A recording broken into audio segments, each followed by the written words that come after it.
Good morning, everyone. Welcome to Introduction to Logic, Deductive and Inductive Reasoning. We are now at our first week, which is the origin of logic, and we will be defining logic on this topic, and also we will explain the contributions of the great philosophers to the development of logic as a science.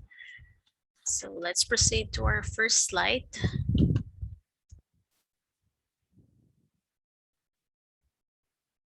Definition.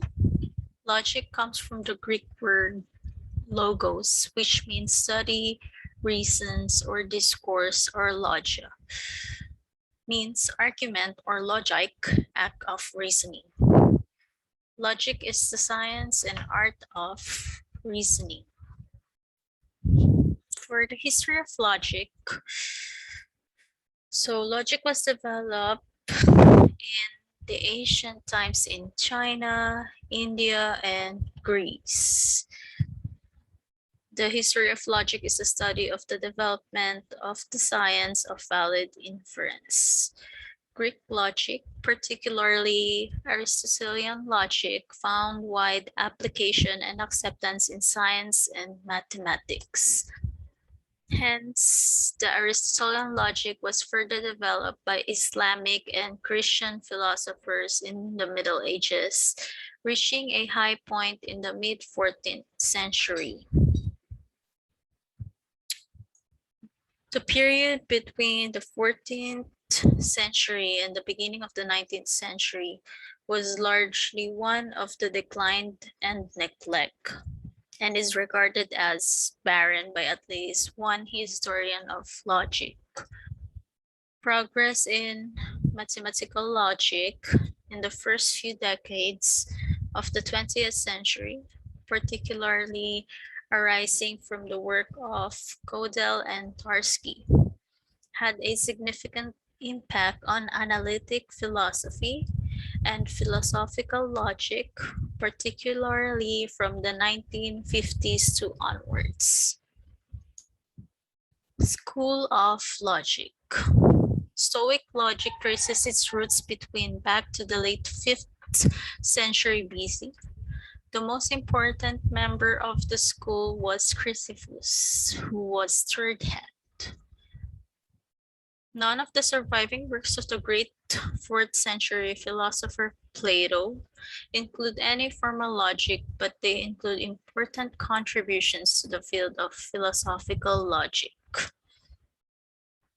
Plato raises three questions, actually. First question is, what is that can properly be called true or false? The second question that he raised was, what is the nature of the connection between the assumptions of a valid argument and its conclusion? And the third is, what is the nature of definition? So those were the three questions that Plato had raised in the field of the philosophical logic. We also have in Asia, which is in China, a contemporary of Confucius, Mozi, Master Mo, is credited with founding the Mohist school. Also, logic began independently in India and continued to develop through early modern times without any known influence from Greek logic. Gautama founded the Tarka school of logic. The Mahabharata around the 5th century BC as well, and refers to Tarka schools of logic. The works of Panini, as you can see in the picture, influence modern linguistics. In the Middle West to the Middle East, the works of Al-Kindi, Al-Farabi, Ibn al-Ghazali, and the other Muslim were important in communicating the ideas of the ancient world to the Middle West. Al-Farabi was a logician who discussed the topics between logic and grammar. So we will proceed to the great philosophers in the history and we will explain their contributions of logic to the development as a science. So we have first example, Aristotle. Aristotle is very famous and Aristotle numbers among the greatest philosophers of all time. Judged solely in terms of his philosophical influence, only Plato is his peer. Aristotle's works shaped centuries of philosophy from late antiquity through the Renaissance and even today continue to be studied with keen non-antiquarian interest. A prodigious researcher and writer, Aristotle left a great body of work, perhaps numbering as many as 200 treatises, from which approximately 31 only survive.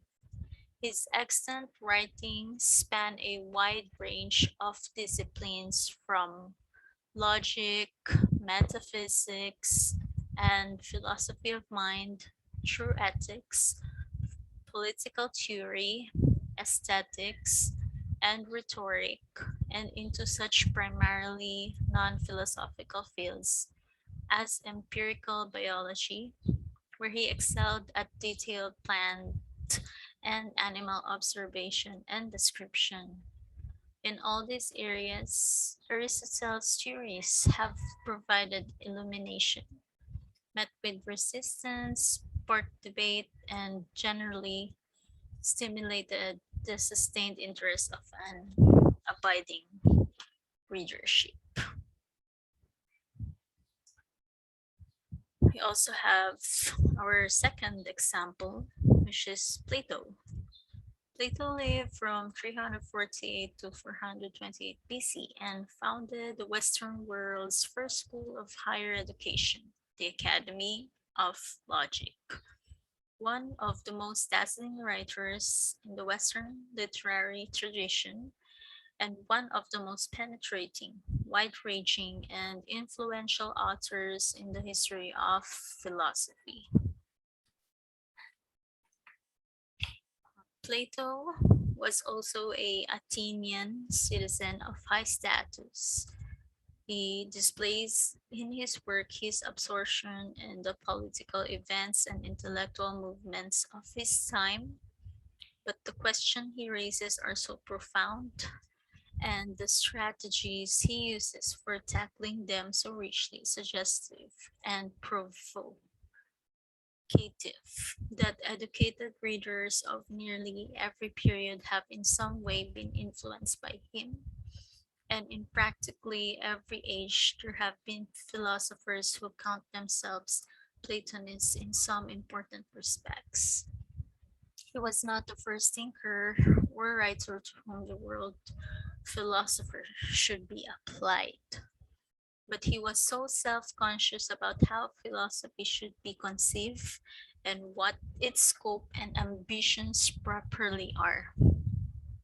And he so transformed the intellectual currents with which he grappled that the subject of philosophy, as it is often conceived, a rigorous and systematic examination of ethical, political, metaphysical, and epistemological issues, armed with a distinctive method, can be called his invention.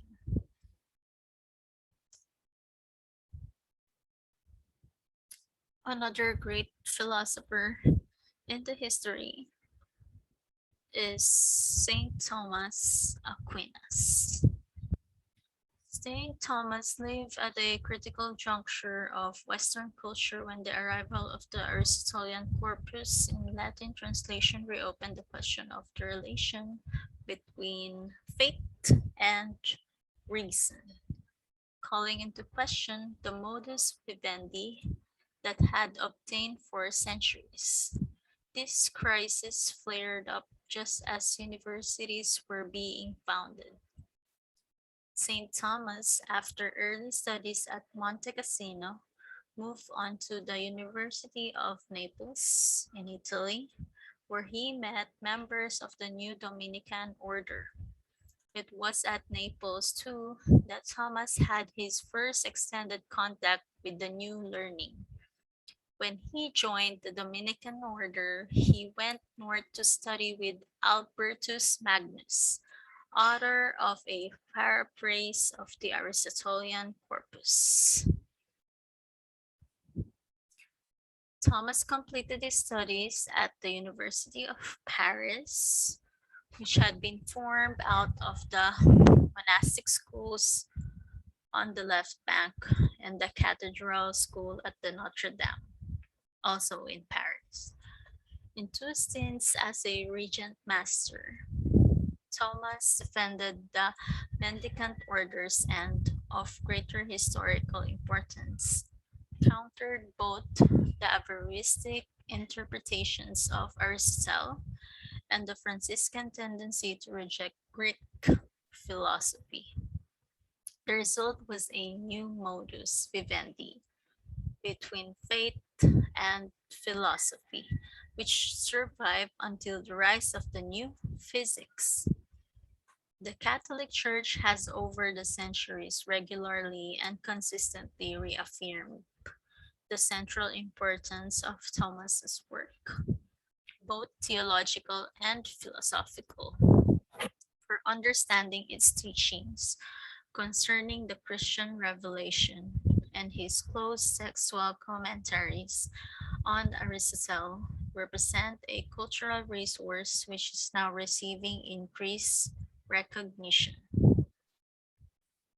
So at the picture, you could see the University of Paris on the first one, and below the University of Paris is the Church of Notre Dame, located in Paris as well. So here are some of St. Thomas Aquina's philosophical quotes. On the first picture, we can see one of his philosophy is the things that we love tell us what we are. So it makes sense. So if we love something, then it reflects who we are. Love takes up where knowledge leaves off. On the picture on the right corner, that is one of his philosophy. And the last picture says, quoted by St. Thomas, is, "There is nothing on this earth more to be prized than true friendship." Okay. So let's proceed to the Asian philosophy. One of the great philosophers in the history, particularly in Asian countries, is Confucius. Confucius, also known as Master Kongfu, as his name translates from Chinese, lived from 479 to 551 BC and remains the most important single philosopher in Eastern history. Confucius was a Chinese philosopher and politician of the spring and autumn period, who was traditionally considered the paragon of Chinese sages. Widely considered one of the most influential and important individuals in human history, Confucius' teachings and philosophy formed the basis of East Asian culture and society, and continue to remain influential across China and East Asia today.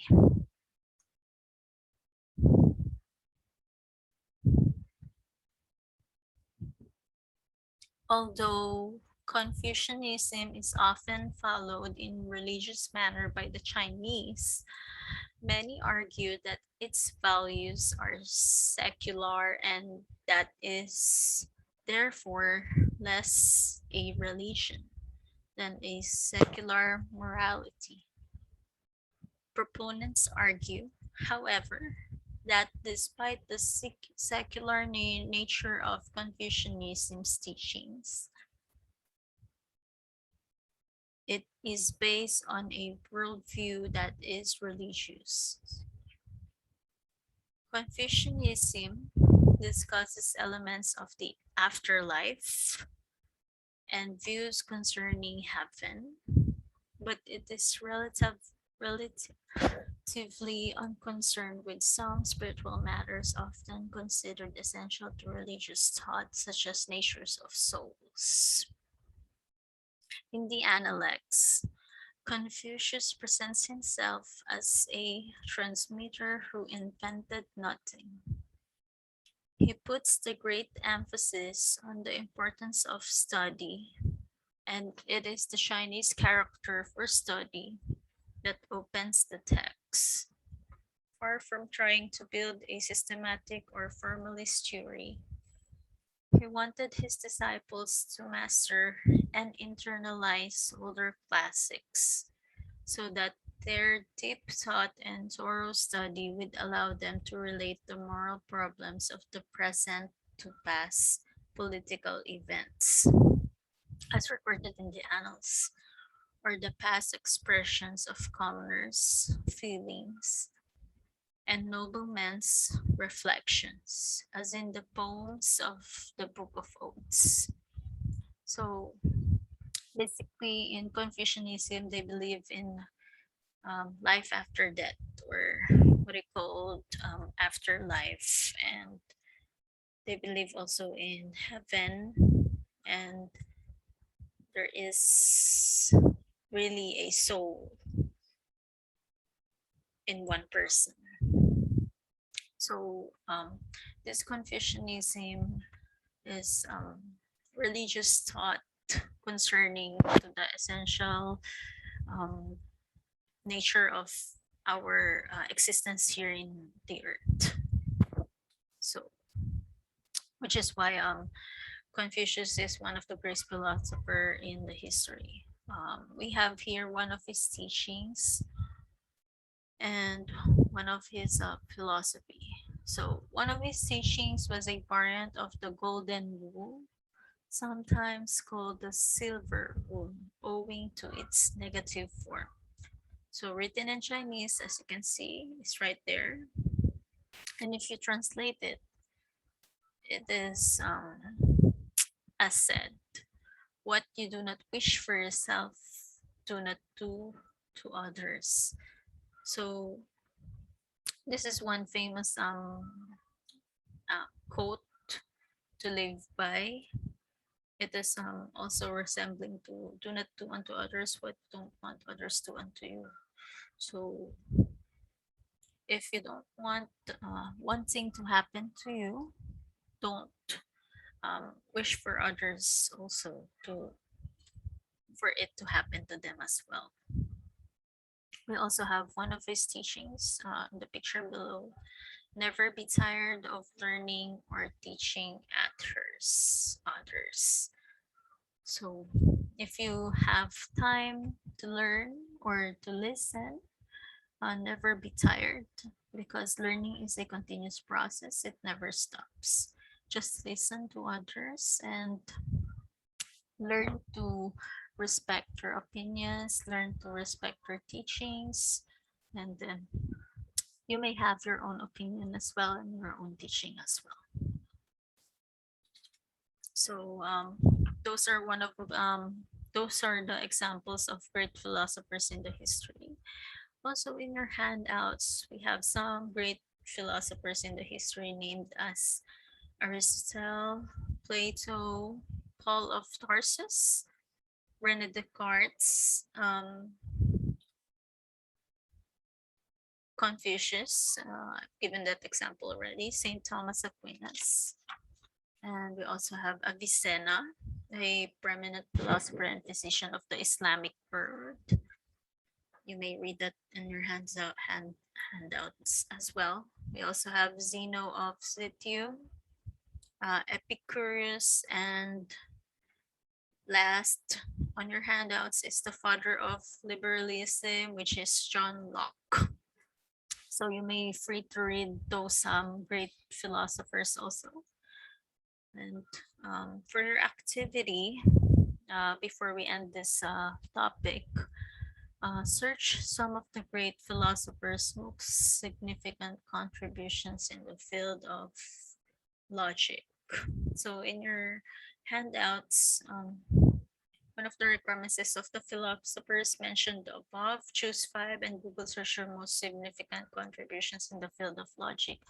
But for your activity, I will just require you to search only 2 great philosophers and also cite their significant contributions in the field of logic. So you will be only giving 2 examples. So if you have any questions, don't hesitate to ask me, or you may just send a personal message through my Facebook Messenger, or also you may reach out to me personally in school if you have any questions regarding this first big topic. So thank you so much for watching this video, discussion. So before we end this lesson, um, we have here chapter 9, uh, from the book of Mark, chapter 9, verse 23. Said Jesus, everything is possible for one who believes. So everything is possible for one who believes, and nothing is impossible to the world. To the world, if you believe in Jesus and if you have faith. So thank you so much once again. You may start doing your activities and just submit it once you're done. Thank you and God bless.